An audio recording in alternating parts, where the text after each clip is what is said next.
Now the serpent was more subtle than any beast of the field, which God had made. And he said unto the woman, Ye hath God said, Ye shall not eat of every tree in the garden. And the woman said unto the serpent, We may eat of the fruit of the trees in the garden. But of the fruit of the tree in the midst of the garden God hath said, Ye shall not eat of it, neither shall ye touch it, lest ye die. And the serpent said unto the woman, Ye shall not surely die. For God doth know that in that the day ye eat thereof, then your eyes shall be opened, and ye shall be as gods, knowing good and evil. And when the woman saw the tree was good for food, and that it was pleasant to the eyes, and the tree to be desired to make one wise, she took of the fruit thereof, and did eat, and gave unto her husband with her, and he did eat. And the eyes of them both were opened, and they knew that they were naked, and they sewed fig leaves together, and made themselves aprons. And they heard the voice of the Lord walking in the garden in the cool of the day, and Adam and his wife hid themselves from the presence of the Lord God amongst the trees of the garden. And the Lord God called unto Adam and said unto him, Where art thou? And he said, I hear thy voice in the garden, and I was afraid because I was naked, and I hid myself. And he said, Who told thee that thou wast naked? Hast thou eaten of the tree whereof I commanded thou shouldest not eat? And the man said, The woman whom thou gavest to be with me, she gave me of the tree, and I did eat.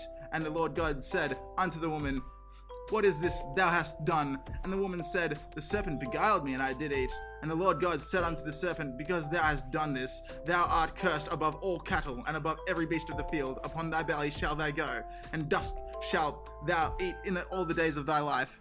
And I will put enmity between thee and the woman, and between thy seed and her seed. It shall bruise thy head, and thou shalt bruise his heel. Until the woman he said, I will greatly multiply thy sorrow, and thy conception. In sorrow thou shalt bring forth children, and thy desire shall be to thy husband, and he shall rule over thee. And to Adam he said, Because thou hast hearkened unto the voice of thy wife, and hast eaten the tree of which I commanded thee, saying, Thou shalt not eat. Cursed is the ground for thy sake.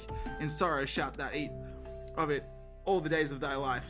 Thorns also and thistles shall it bring forth to thee, and thou shalt eat the herbs of the field. In the sweat of thy face thou shalt eat bread, in thou return unto the ground, for out of it wast thou taken, and dust thou art, and unto dust shalt thou return. And Adam called his wife's name Eve, because she was the mother of all living. Unto Adam also, and to his wife did the Lord make coats of skin, and clothed them. And the Lord God said, Behold, the man has become as one of us, to know good and evil. And now, lest he put forth his hand, and take also of the tree of life, and eat, and live forever. Therefore the Lord God sent him forth from the Garden of Eden, to till the ground from whence he was taken. So he drove out the man, and he placed at the east of the Garden of Eden cherubims and a flaming sword, which turned every way to keep the way of the tree of life. My interpretation of the first 3 episodes of Genesis, and it sort of comes to fruition in the 3rd chapter.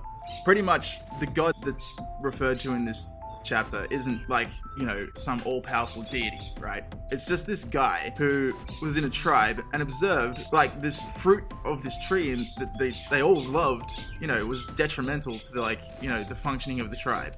That's just his opinion, He's it brought us all the Bible now, but anyway. So it's just basically this sort of violent despot. And so he kills everyone in the tribe for eating the fruit that he doesn't really have a taste for, and that he blames for all the problems of the tribe. Everyone except, a little boy toddler and like a baby girl, maybe, Yeah,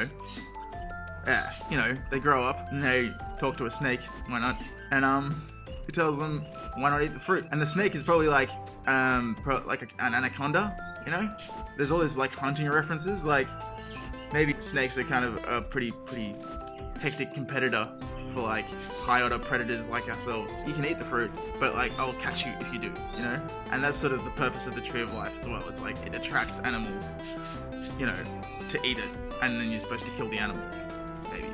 Because there's all this reference to eating meat in the first two chapters, and all this and now you don't get to eat meat. Now you fucking, have to eat carrots for the rest of your lives, That's the thing. Yeah, anyway.